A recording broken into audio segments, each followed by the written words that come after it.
Now, the story. Jay was promptly moved without his transparent bag this time, from where he remained seated after his crazy blood pressure reading. They had to retake it a couple of times because it kept going right through the roof. The British nurse had warned him that if he keeps coming up with these 170 over 130 readings, they're gonna have to send him home to come back another day when he's more relaxed.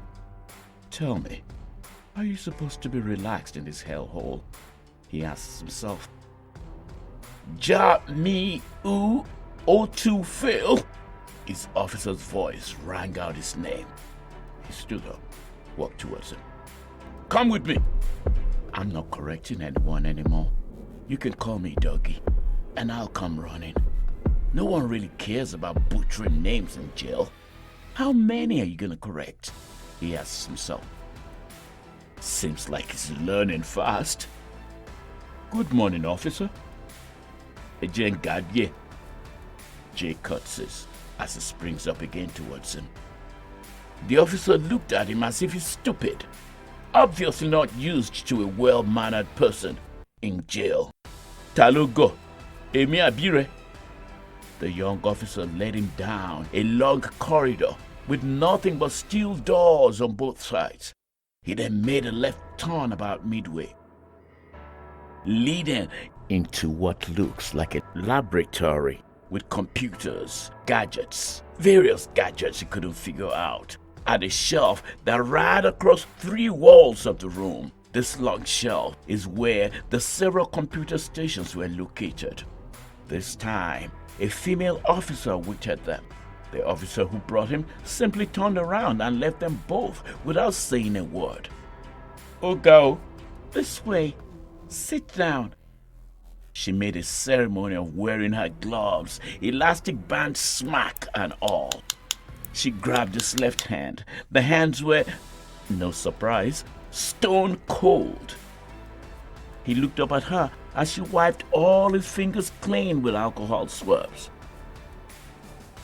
Can I ask you a question, officer? Yes. With all my medical conditions, why can't I be in the medical unit? The medical unit? The young lady asked, looking straight into his eyes, looking very puzzled. She was young, probably in her mid-20s, at most. Why? Do you think it is better?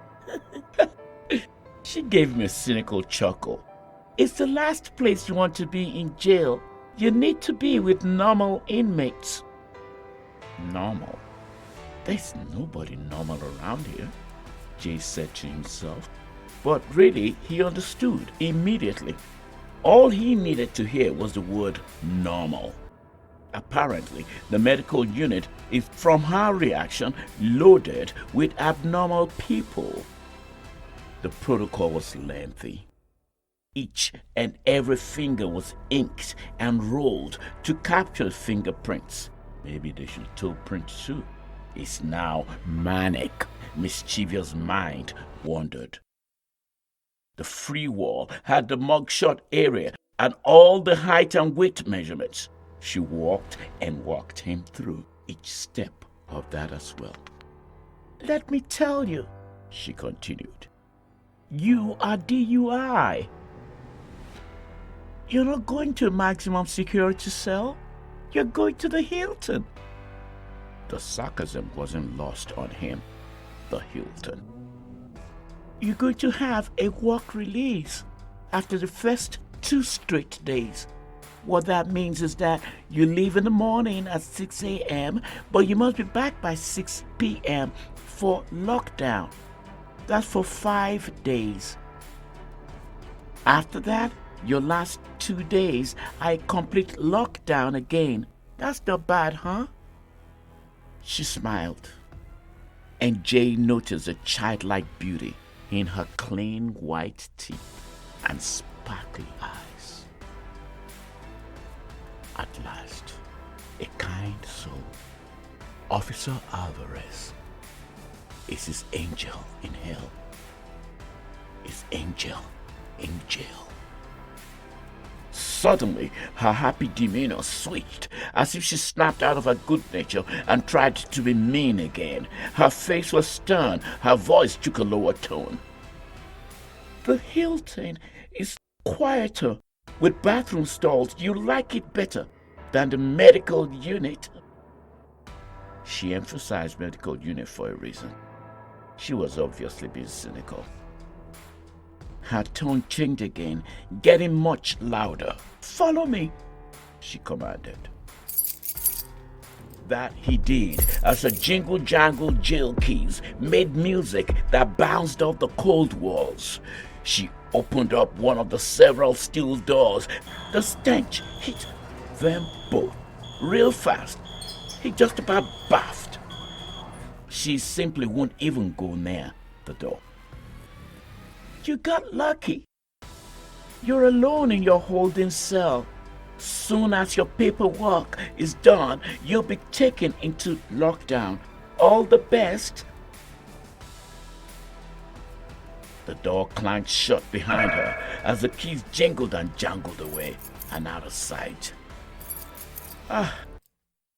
His mind raced. His BP rose as the claustrophobia kicked in. He dashed to the steel door and attempted to see if he could get her to bring him his new human revolution to read. Too late. She was gone. Poof! Just like that. He was alone. All by himself. The doubly doubled tempered glass was constructed in a way you could only see exactly what is in front of the door. Trying to see to the left or right messed with your mind. It messed with his mind as he walked back to sit on the stinky concrete slab. He didn't cry. He went down on his knees, the Japanese style. He looked at the wall intently. As he started chanting, he thought, have you ever been locked up in a 6x6 concrete cell? No windows, no ventilation. Only a stained, dirty stainless steel sink and a stainless steel shit pot loaded with the good stuff. Smells damn good too. The real treat is that the good old stuff has been recently used to boldly write on the wall. He couldn't even believe he still had a sense of humor. That a daimoku. Namyo Renge-kyo, Namyo Renge-kyo, Namyo Renge-kyo, Namyo Renge-kyo, Namyo Renge-kyo, Namyo Renge-kyo, Namyo Renge-kyo, Namyo Renge-kyo.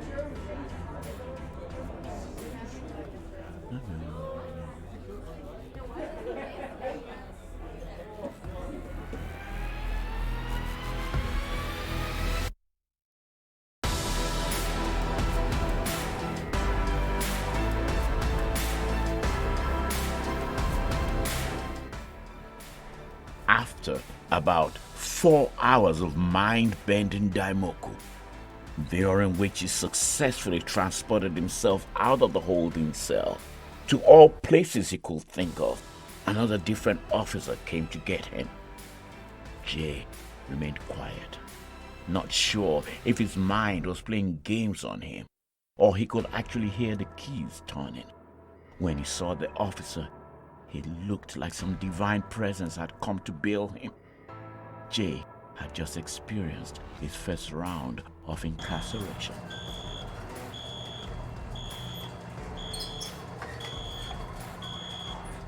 Step out!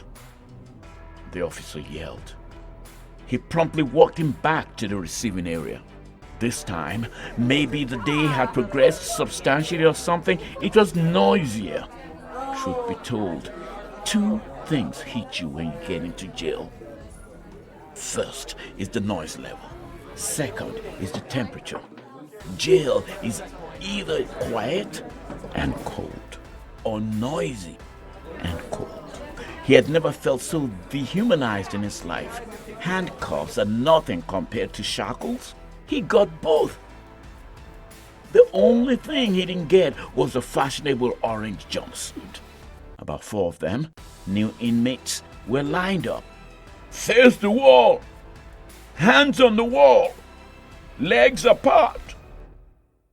The drop of the big chain links on the floor was noisy as heck, bouncing off the cold walls in sharp clinks and dull reverbs. He heard the clear clinks at a very distant level when his turn came.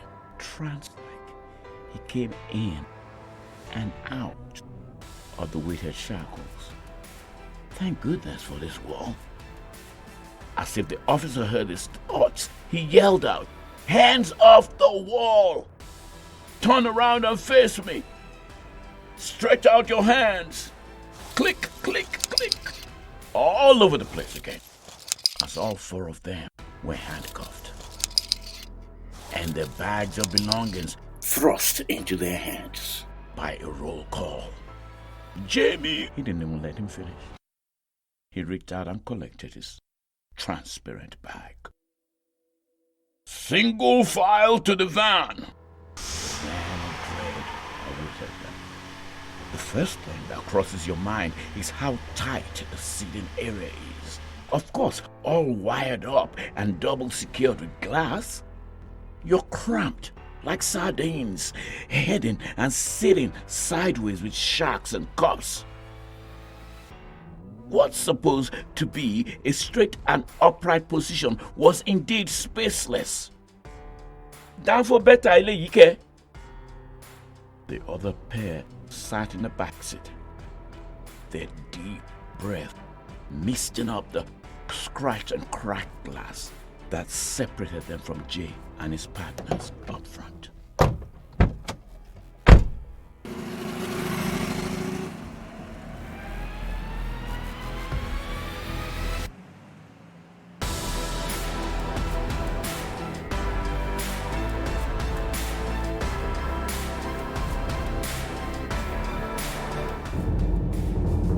And now, the voice. Well, well, well. Do you notice one huge point about Jay here? It's his life condition. His life condition is mellow. Mellow sad, mellow confident, mellow bitter. What he does is he balances it up with the mellow.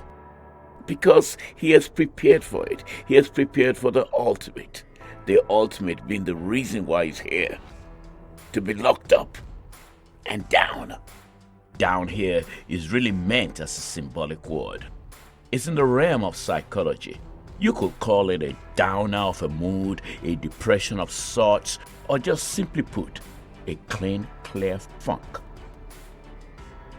It's impossible to really place a level on the mental combative strength that Jay drew from to fight his lower life condition at this stage of his journey. What is, however, obvious is that he was coming from a place of faith. Being human as we are, we often forget some natural laws that come with the territory. An earlier podcast had run a Nietzschean quote that read, "Suffer what there is to suffer, enjoy what there is to enjoy. Regard both suffering and joy as facts of life." He did go on to suggest quite succinctly that if you do choose to drink sake, it was advisable to stay home with your wife. Now, that's paraphrased and tongue-in-cheek, but quite strict and, dare I say, sensible. Do you agree? Sincerely, we need to remember quite regularly to observe our minds when we pray. That is the beauty of some practices that fortunately go beyond religion and relatively become synonymous with philosophy and really science. Philosophy and science. We all know that it's only scientific to believe that, take for instance, photosynthesis occurs as a result of some natural cause and effect. The leaves give out oxygen, they go up into the air, form heavy clouds that come down as rain. It's a natural cause and effect. Faith practices that are able to take such natural phenomena as photosynthesis that happens seamlessly to the extent that we take it for granted and level it up onto a parallel that it occurs because humanity also rolls on the same premise of cause and effect are quite rare. Could it be that Jay's foolishness in driving under the influence and his subsequent incarceration is also hinged on the same premise of cause and effect? The answer is yes. It is clear that the realization has helped him with his 8 stages of denial.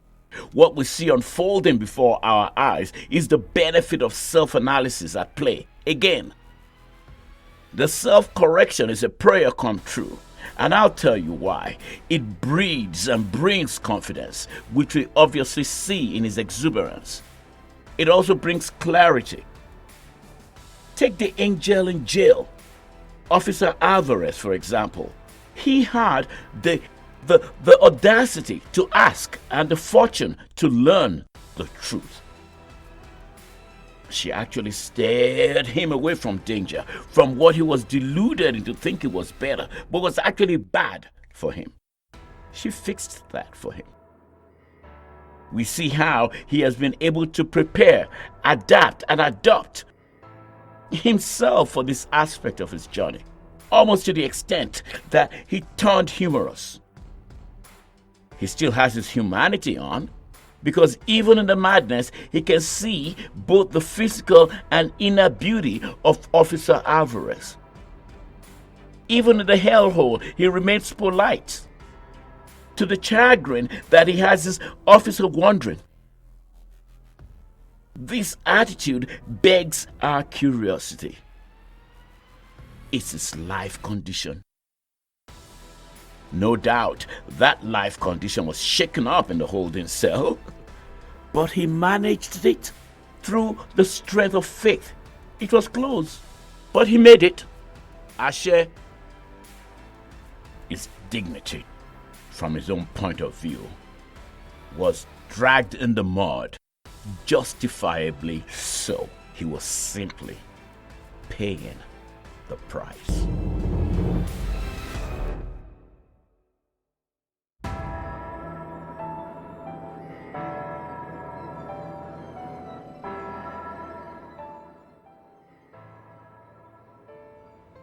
This week, we're trying something new.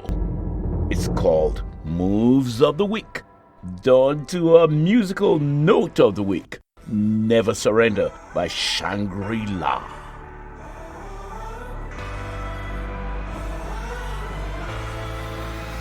I'll never surrender, not going down. I'm gonna stand my ground till the final hour, till the fight is over. I'm gonna soldier on, 'cause I'm an army of one. I'm gonna feel my power till the fight is over, till the fight is over, till the fight is over. I'll never surrender. Not going down without a fight. I'll never surrender. 'Cause I was born to stay alive. I'll get through the struggle. Put myself on the rubble. It's never over until it's over. I'm not going under. I'll never surrender.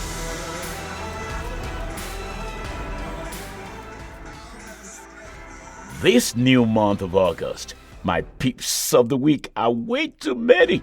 Being the social butterfly I am, let's just say this goes out to all school and college friends. From Ladilac to MBHS, from ISI to Janguza, from Unilag to Syracuse. I want to thank you all, my peeps, for being there along with me on this course of growth and learning. All right. All too soon, next fortnight we'll be bearing out the days as they rolled into each other and became a long blur full of good relationship building. The duck comes around. Officer Alvarez resurfaces. It's a mix of action and, dare I say, coldness. This is Jimmy Banks. If you promise to be here, I'll be here too. It's a date with a story, a voice from the voice bank. Duirango Part 3 is just around the corner. Until then, as they say in one of the several tribes I love, Toju Wae, keep your character.